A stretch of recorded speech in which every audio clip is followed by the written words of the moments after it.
최근에 교육과정에 대한 논의가 있을 때마다 빠지지 않고 함께 논의되는 게 있죠. 바로 IB입니다. IB 뭡니까? 예, 인터내셔널 바칼로레아 교육과정, 교육 해서 IB 교육이라고 합니다. IB 교육이 뭔지 조금 간단하게 말씀을 해주시고 한번 시작을 해주시죠. 이게 아주 간단하게 하면 국제 표준 그리고 세계 시민 교육이라는 생각이 들어요. 그래서 역사를 보면 스위스에서 UN 주재 그런 자녀들이 부모의 자녀들이 이런 본국의 입시를 준비하기 위해서 이런 세계 약간 공통 교육을 한번 해보자. 그런 취지로 1968년 스위스에서 만들어졌다고 합니다. 그 몇 년 전에 일본에서 IB를 전면적으로 도입한다. 그리고 제주도에서도 IB 교육과정을 도입하겠다. 그리고 최근에는 경기도 교육청에서 IB를 도입하겠다라고 밝혀서 큰 화제가 되었거든요. 그럼 우리의 교육과정이 IB하고는 많이 다른 건가요? 근데 지향점이 제가 보기에는 사실 어떻게 보면 교육의 목표가 전인 교육이잖아요. 제가 봤을 땐 큰 차이가 없어요. 다만 IB 교육은 세계 표준에 좀 따르고 있고 우리 어떤 내용에 있어서도 세계적인 그런 관점에서 좀 다뤄지고 있지 않나라는 생각을 하고 있습니다. 근데 저희 IB 같은 경우는 우리 대학생을 조금 틀린 게 우리 2015 개정교육과정, 2022 개정교육과정 취지는 학생들의 역량을 키워주겠다. 참 의미가 깊어요. 근데 IB도 크게 다르진 않아요. 근데 IB하고 큰 차이점이 하나 있어요. 뭡니까? 우선 이게 평가에 대해서 약간 주안점이 있는 것 같아요. 근데 서술형 평가라든가 총체적 평가를 통해서 이런 학생들의 이런 성장을 좀 지원한다라는 생각이 듭니다. 그러니까 교육과정과 평가가 일체화가 됐죠. 단답식 평가나 주입식 지식에 대한 평가가 아니에요. 근데 우리의 지금 교육과정은 결론 진정한 의미의 평가는 사실은 대학교 입시 수능에 맞춰져 있단 말이에요. 그렇기 때문에 역량을 키워주는 교육과정 운영하였다고 하지만 평가는 지식을 평가하는 형태가 된다는 한계가 있었어요. 더불어서 평가의 개선에 대한 그런 논의들이 있을 때마다 IB 도입이 이제 논의가 되고 있는 거거든요. IB가 도입될 수 있습니까? 우리의 교육 풍토에서? 그러니까 지금 현재 근데 국제 학교들이 그리고 대구나 이런 제주도에서 이미 IB 교육을 국제 학교들이 하고 있고요. 근데 다만 그런 학교들은 좀 뛰어난 학생들 혹은 외국어가 좀 되는 학생들이 대상으로 하다 보니까 그런 학생들로만 가능한 거 아니냐라는 의심들이 있어요. 그러니까 이게 IB가 본질적으로 기존의 국가 수준의 교육과정과 조금 달라져야 되는 게 이거는 하나의 넓은 틀이라고 보면 돼요. 프레임워크라고 보는 거죠. 거기에 채워나갈 수 있는 겁니다. 그 체계 속에서. 그렇기 때문에 이 교육과정은 세계화를 지향하고 있지만 지역화, 지역의 특성도 담아낼 수 있는 거거든요. 그래서 제주에서 일본에서 IB를 도입했을 때 그 IB를 도입한다라는 거 어떻게 보면 같은 내용인가 보다라고 이해할 수 있지만 그것을 IB 교육과정을 구성하는 교육 구성원들의 요구에 따라서 그 모습이나 양상은 달라질 수 있는 거죠. 다만 형식은 학생들의 역량을 측정하고 그 역량 향상을 지원할 수 있는 서술형 평가에 이제 초점을 맞춰져 있다는 거고. 대현쌤, 우리 경기도 교육청에서 논의가 하고 있는 IB 어떤 특징을 갖고 있나요? 이제 IB 같은 경우는 이제 무엇보다 이런 접근 방식이 좀 다른 것 같아요. 그래서 폭넓고 균형 있고 이런 연결성 있는 교육 과정을 제공을 하고 이런 IB 교육의 목적으로 이런 국제적 시각을 형성을 하자. 그래서 이 학습자상도 이런 탐구하는 사람, 깊고 넓게 지식을 갖춘 사람, 생각의 힘을 갖춘 사람, 의사소통 능력을 갖춘 사람, 원칙과 규범을 지키는 사람, 열린 마음을 갖춘 사람, 배려하는 사람, 도전 정신을 갖춘 사람, 지덕체 균형 잡힌 사람, 숙고 성찰하는 사람으로 제가 봤을 때는 꼭 세계 시민의 이런 이상을 좀 갖고 있는 게 아닌가라는 생각을 갖고 있습니다. 그러니까 IB 교육이 지향하는 어떤 아까 말씀하신 것처럼 세계화, 지역화, 가치가 다른 거잖아요. 그래서 저는 이 IB 교육과정이 갖고 있는 의미, 상징적인 지향점은 당연히 옳다라고 생각해요. 근데 우리가 고민을 하는 지점은 이거거든요. 우리의 이제 평가, 입시로 귀결되는 어쩔 수 없는 현실이 있는데 고등학교에서의 중고등학교에서 IB 가능한 겁니까?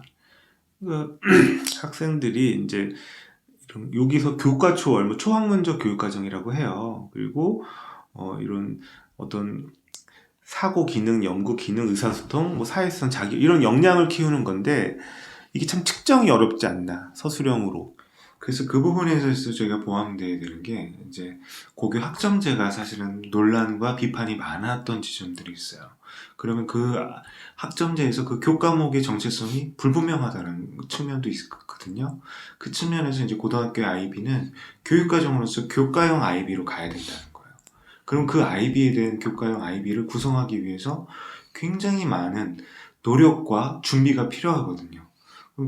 지금 각 시도에서 이제 그 IB를 준비하고 있는 시도에서는 이런 교과 IB에 대해서 어느 정도의 준비를 하고 있습니다. 그러니까 연수를 이제 이런 평가가 많이 바뀐다고 하잖아요. 특히 서술형 평가에 대한 그런 채점을 할 수 있는 역량이 있는 교사를 이제 양성을 하겠다. 그리고 말씀하신 것처럼 IB 교육이라는 거는 어떤 내용이 딱 구체적으로 주어지는 게 아니라 어떤 철학이거든요. 그리고 어떤 교육적 접근 방식이고 어떤 지향점인데 거기에 맞춰서 교육과정을 재구성할 수 있어야 되거든요. 그럼 교사의 역량, 특히나 교육과정 재구성 이런 것들도 상당히 중요할 것 같습니다. 근데 여기서 분명한 건 이거예요. 교과형 IB 도입 좋단 말이에요. 그러니까 중고등학교 IB 교육과정을 도입하는 게 의미가 있는데 우리 교육 현장의 학생, 학부모님들이 원하는 기대 그리고 그 학생들과 학부모님들이 어떤 실험체가 되어서는 안 된다고 생각해요. 그래서 IB 교육과정에 대한 정말 체계적이고 전면적인 준비를 해서 IB 교육을 받은 학생들이 역량 함양과 더불어서 수능이나 입시에서도 불이익이 있으면 안 된다고 생각해요. 그래서 그런 것들을 조금 보완적으로 운영할 수 있는 그런 아이디어들이 있나요? 그러니까 지금 저는 근데 염려가 되는 게 요즘에 코로나19 이후에 기초 기본 학력 저하가 사회적 문제라고 해요. 교육 양극화. 근데 IB 교육 같은 경우는 탐구 기반 학습, 개념 이해, 뭐 글로컬 맥락에서의 향상 발달, 효과적인 팀워크와 협업, 뭐 개별화 교육, 뭐 형성평가와 총괄평가를 근거로 어떤 교육을 한다고 하는데 중상위권 학생들은 이게 좀 가능할 것 같은데 현재 요거를 바로 도입을 한다고 한다면 따라오기 어렵거나 조금 그런 학생들도 좀 생기지 않을까라는 염려가 생기네요. 그러니까 저는 이렇게 지금 받아들이고 있어요. 현재 논의되고 있는 IB 교육과정은 이제 지향점이라는 거죠. 그렇지만 그것을 위해서 우리가 준비해야 될 것들은 아직 완벽하게 갖춰지지 않았다는 게 현실이에요. 그래서 지금 현재 학년기에 있는 학생들이 어떤 입시나 어떤 그 학생들이 진로 진학에 불이익이 없도록 하는 게 중요하다고 생각하거든요. IB 교육과정을 점진적으로 도입하던가 그리고 그 도입에 있어서 초등학교 시기 학생들한테의 도입부터 이제 누가적으로 이제 맞춰지는 게 필요하다고 생각하는 겁니다. 그래서 그런 입시하고 이제 차별화가 되지 않는다라면 결국 입시 체계를 어떻게 수용성 있게 녹여내느냐 이게 중요해요. 그런 방법들 우리 대현 선생님 어떤 고민을 하고 계세요? 그래서 이제 이게 IB 교육하면 넣는 교육이 아니라 끄집어내는 교육이라고 하고 뭐 사고력 그리고 어떤 판단력을 키우는 교육이라고 하는데 이런 요즘에 대학 입시만 하면 저도 되게 조심스러워지고 약간 의기소침해집니다. 근데 다만 이런 끄집어내는 교육은 한 번의 평가로 이렇게 하긴 어렵다.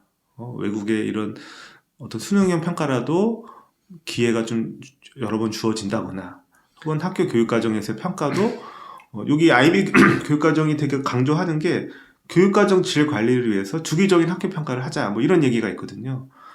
학교에서도 이런 거에 대한 계속 점검과 관리 노력이 필요하다는 생각을 합니다. 그 교육과정 개정이나 새로운 혁신들이 계속 도입되고 있어요. 근데 그 속에서 우리가 간과하지 말아야 되는 게 최초의 서술형 수행평가가 도입되었을 때, 그 수행평가가 도입됐을 때 학교 현장에 혼란의 시기들이 있었거든요. 그리고 그 수행평가를 위한 루브릭, 어떤 체크리스트, 그리고 그 관점표, 프레임워크가 만들어지는 데는 상당 시간이 소요됐어요.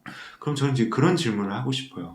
그럼 프레임워크가 완성되는 동안에 우리 학년기를 보낸 학생들은 과연 그 학생들에게 밀도 있는 지원을 할 수 있었을까? 이런 고민들이거든요.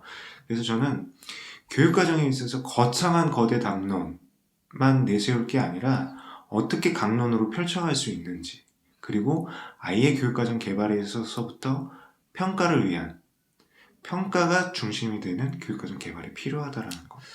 그래서 그런 교육과정을 개발한 다음 그것을 강제하지 않고 그거를 단위학교나 어떤 학생 상황에 맞게 변형할 수 있도록 그 또한 가이드로 안내하는 방법이 필요하다고 생각을 해요. 그래서 아이비 교육과정은 아까 우리가 대선생님이 말씀해 주셨지만 하나의 스탠다드를 세우는 거거든요. 그 스탠다드가 과거처럼 고정되어 있는 건 아니라는 것이죠. 그렇지만 그 스탠다드가 잘 만들어야 되는 건 분명한 사실이고요. 근데 제 개인적인 생각은 이 교육이 이런 사회 변화에 따라가는 게 좀 늦다 혹은 변화가 어렵다라는 인식들이 있는 것 같아요. 그래서 그거를 뭐 혁신학교라든가 이런 자발적인 개혁을 하려고 노력을 해왔지만 또 한편에서는 그럼 아예 외국에 있는 좋은 스탠다드요. 이런 국제적인 시각을 갖고 있는 교육과정을 도입을 해보자. 우리 학교에 이런 교육을 단점들을 보완해보자라는 취지인 것 같아요. 근데 다만 이제 이런 것들이 이제 인증도 받아야 되고 그리고 어떻게 보면 이런 철학 같은 거를 2022 개정교육과정이나 이런 데서 받아들여서 우리가 그거를 이렇게 좀 그쪽 방향으로 추구하면 되지 않을까라는 전 생각을 하고 있고 아이비 교육과정이 학교에 접목이 된다고 한다면 이거에 대해서 충분히 소개하고 학부모님들께도 안내를 하고 선생님들과도 동의를 받아서 결국은 아이비 교육과정의 가장 핵심은 프로그램 개발이거든요. 거기서 뭐 이런 협업을 강조하고 있고 평가를 강조하고 있는데 이런 교육 구성원들의 충분한 이런 소통과 이런 게 좀 필요하지 않을까 제 생각을 하고 있습니다. 저는 대선생님 좋은 말씀 해주셨어요. 근데 저는 소통 이전에 교육과정 개발은 아주 체계적이고 신중하고 집중적으로 이루어져야 돼요. 특히 아이비 같은 경우는 각 시도 단위로 구성한다라고 그리고 급조한다라고 해서 되는 게 아니라고 생각합니다. 그래서 이 부분에 있어서 아이비 도입의 필요성에 대해서 몇 개 시도별로 분절적으로 논의가 되던가 아니면 해외 사례를 그대로 이식하는 것보다 정말 아이비의 철학과 관점, 우리 대선생님이 말씀해 주신 것처럼 그 속에서 국가적인 그리고 지역적인 그런 노력들을 총체를 해서 전문 기관들이 그 연구 기관들이 개발을 해야 된다고 봅니다. 그리고 그 개발이 되지 않았을 때 섣불리 내세운다라고 하면 현장의 혼란은 가중될 수 있다는 거죠. 우리 학생들이 지금 뭐 생활기록부 관리, 수능 준비 거기다 추가로 또 아이비 교육과정 준비라는 삼중고에 시달리지 않을까 좀 염려가 되고요. 이게 결국은 학교 생활 기록부나 혹은 뭐 수능 평가 연계가 되지 않으면 요거는 한때의 유행으로 끝날 수 있다라고 저는 생각을 합니다.